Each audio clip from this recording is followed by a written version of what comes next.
Hi everybody, I'm Jack. This is Raw Tropical Living. Thanks for joining me today. It's a very quiet Saturday here on the mountain, quieter than usual because Holy Week, Easter week, Semana Santa is a big holiday down here. So pretty much everybody's going to the beach, or probably more likely everybody's sitting in traffic coming back from the beach. So it's just a real nice, chill, quiet day here today. Saturday, went into the town this morning. I wasn't totally surprised. I wasn't really expecting the farmer's market, but I thought it might be a possibility, so I got on the bus anyway. But no harm, no foul. My usual guy that I've been getting really good mangoes from recently was open. So I went by there, I restocked on mangoes, got plenty of mangoes, got another big head of lettuce, and some cucumbers. So I'll be okay until Monday. Anyhow, if you're looking at the title here, this is one of the weekend videos. Go off topic, or go off the topic of food a little bit. As you see, mindfulness, altered states, and true happiness. Kind of connected and kind of separate, the different parts too. So mostly I do during the week, I'll do videos on the raw vegan lifestyle, plant-based health, raw vegan fitness, a little bit of philosophy like this, recipe every now and then. So if you're not already subscribed to the channel, I'd appreciate it if you'd go ahead and hit that subscribe button and come back and watch more. And when you hit it, check the little bell, click the little bell, and check send notifications, so you'll say subscribe to the channel. Mindfulness. Now, like I say, each week I've just kind of been sharing more and more things that evolve from my meditation practice, or just kind of my daily expanding, trying to be conscious of all the time mindfulness practice. And I've been getting some, there's lessons. It's like these lessons are unfolding. Some lessons have been unfolding to me actually as I'm doing the meditation, because as I've mentioned before, I got restarted with my meditation practice using the Calm app. It's an app that you can get for iPhone or Android.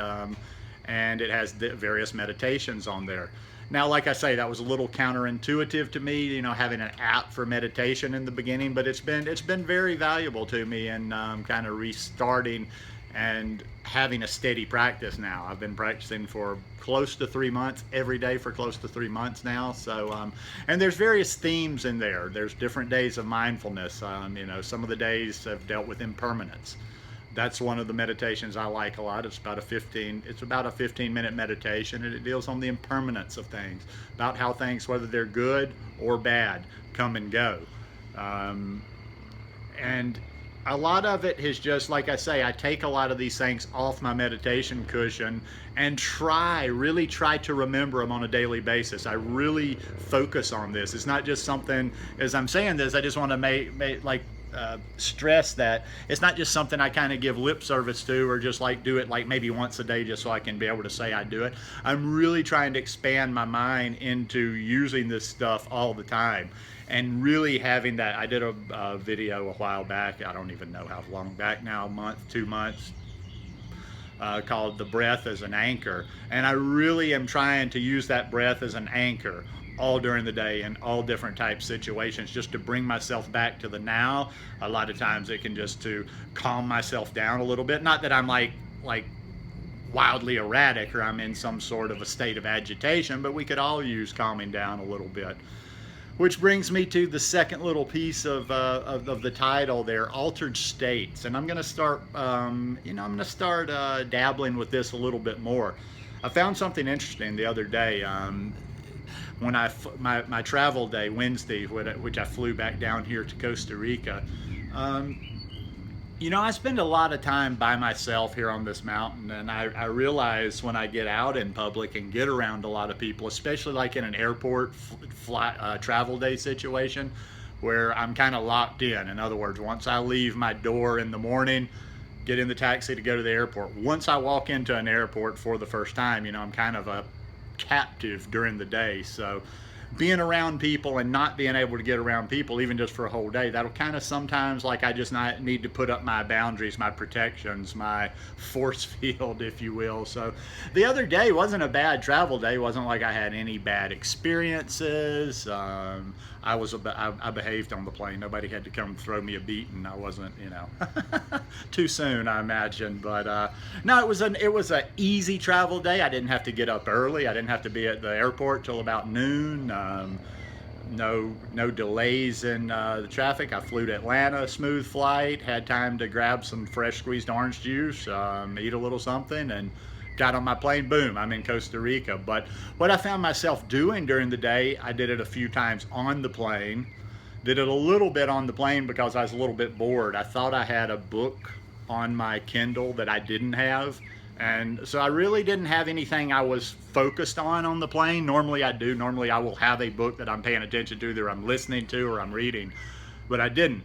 So I just took that time to kind of, like, I would just sit there and almost be in a meditative state, and I would just breathe and stay on that breath. And I don't know, this was like from Atlanta to Costa Rica was probably about 3.5 hours, and I don't know how much of that flight I was kind of just tuned in, but I was kind of in this, I was aware, but some of the stuff was blocked out. I did it in the airport, I did it on the plane. In other words, like, I wasn't, when I say in an altered state, and I use words sometimes like zoned out or kind of in a trance-like state, I was very aware of what was going on around me. It was just kind of like I was a little bit more protected from it. It was just a little bit like, if something important happened, or if I needed to know something, or I can see things, it's not like I'm totally oblivious to what's going on over there. It was just like I had gotten rid of a lot of the superfluous noise.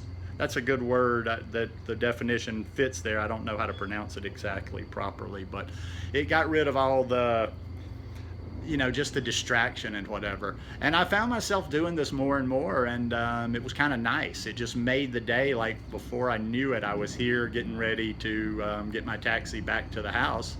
And I'm like, wow, I'm already in Costa Rica. It was just, it's kind of strange. So I said, you know what? I'm going to focus on that, even furthering that, even more than what I've talked about, is like kind of try to keep myself, I guess it's really not so much an altered state. That sounds kind of woo-woo, or like you're into something, way out there. But it's really just a heightened state of mindfulness. I think, it's not so much it's an altered state. It's actually the natural state we probably should be in, because when I'm doing this is the only time that I'm really living. Because when I'm focusing on this, I'm in now. And that's the only time we live, is now. There is only the now. There's not tomorrow. Tomorrow, we don't know anything about tomorrow. We don't know tomorrow's going to come. We don't know if we've been fooled. Maybe tomorrow's a concept that we've just dreamed we don't even know the past exists. Maybe we've dreamed the past. What I'm getting at, I'm not trying to be too silly here, is that all we can absolutely know is right here. All that we can control is right here. The only moment we can live in is now. So I think the more that we tune into that mindfulness, it just kind of puts us in this peaceful state. Anyhow, that's just kind of my spin on it. And the last part about true happiness, that doesn't really that was just kind of a little something I figured I'd add in, because the first two components, didn't know if it would take up that long of a video. But as I've been back here for 3 days, as I've been enjoying my doggy right now, I'm not fighting it, I'm just saying it's not going to happen. I mean, on the one hand, this is the last 3 months I'm going to be on this property, and it works out good anyway. I told you guys it was going to be the last 3 months of me on this property. One of the other people, there was 4 people, two siblings, 2 step siblings. 2 of the siblings bought out their step siblings, and my friend's brother is going to use this place for kind of a recovery retreat. He works in rehab and recovery retreat centers in California. So anyhow, that's neither here nor there. So this is going to be my last 3 months. It's going to probably be the last 3 months that I'm with doggy. And that just teaches me the lesson of impermanence. Everything changes. I mean, I could sit around, I don't want to sit around for the next month, being all down and thinking like, oh my God, I'm not going to have this. I don't want to focus on that I'm not going to see this property again after 3 months, or be in this beautiful setting. I don't want to focus on that I'm not going to see see Doggy, after 3 months, possibly. I don't know. I mean, I'm friends with these people. Maybe I'll get to see her again. Maybe it'll work out that she's with me at some point. But that's the impermanence of life. And as I was thinking about this last night, that's when the true happiness part came in, because true happiness is a state of mind. True happiness comes from within, or it should come from within. It should be a state of mind, because it's so superficial if it's just, if our happiness is like totally dictated by outside circumstances. That means that we don't have control over our happiness. That means that unless certain conditions exist, we can't be happy, and that would be depressing as hell to me. We find our happiness, true happiness, we find it however and whenever we can get it. It doesn't have, like, external factors can, I mean, I understand that, and I'm not evolved past the point where there's external things that make me happy, and I think that external factors can contribute to our happiness. I'm not trying to be all hardcore, like, it all comes from the inside, and like nothing from the outside can truly bring us happiness. Yes, things outside ourselves bring us happiness, but that true happiness, that real way of looking at life, to me, comes from inside. And it comes from being able to figure out, like, hey, whatever my circumstances are, yes, I love being here. There's some things that I'm looking forward to being in the States, but no, there is, I mean, if I'm honest, there's a little bit of anxiety going back there for 3 months, not just because of the food situation and the fruit I'm not around, but also because I'm used to being by myself all the time. I mean, it's just my mom, but still there's interacting. I don't interact with other people. Even the people I've interacted with in recent years have been roommates or something, so there's not that same kind of level of expectation in a relationship when you have roommates as when you're living with somebody that's family, so I'm gonna probably have less just me alone time. And there is little bits of anxiety, but I'm also too knowing that I'm looking at the positives. I'm going to have a gym while I'm there. There's going to be summer fruit. I'm going to probably do some Fruit Loops, do some stuff down on the Gulf Coast. At the end of my period, well, after I've been there about 6 or 7 weeks, I'm going to Woodstock. Who knows what other opportunities might come up. So I know that, whatever happens, I will find a way to be happy. And that's what I'm going to always try to strive to do, is go for that true happiness, the inner happiness, the peace that comes from inside. And otherwise, there's no use in doing any of this stuff. There's no use in me making videos. There's no fucking use in us doing this raw food thing. There's no use in us meditating. There's no use in us doing yoga. If we don't have peace in our lives, if you're running around in chaos, if you're stressed out every day, all these little things, the food, the air, the water, trying to exercise, it's for naught.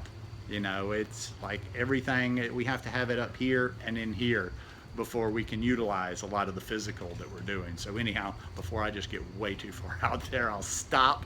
Hope you guys enjoyed this video. If you like it, please give me a thumbs up, and I will see you again tomorrow. Love you guys. Peace.